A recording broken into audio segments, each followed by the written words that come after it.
सरकारचा मोठा बदल, सामान्य लोकांच्या खिशाला दिलासा. जीएसटी 2.0 22 सप्टेंबरपासून लागू. सरकारने लागू केलेला नवीन जीएसटी 2.0 सुरू झाला आहे. सरकारचा दावा ही नवीन कर प्रणाली सामान्य नागरिकांसाठी सोपी ठरणार. चला पाहूया नेमकं काय बदललेलं आहे. आधीच्या जीएसटी मध्ये 4 टॅक्स स्लॅब होते, 5, 12, 18 आणि 28%. आधी ग्राहक आणि व्यापारी टॅक्स किती आहे हे समजत नव्हतं. बिल तपासणे, हिशोब ठेवणे आणि कर भरणे कठीण होत होते.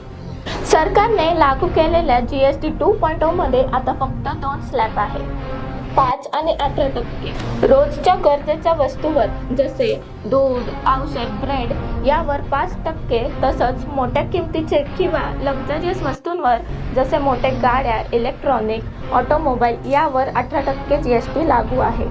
सोप्या भाषेत सांगायचं म्हणजे गरजेच्या वस्तू स्वस्त आणि लक्झरियस वस्तू महाग.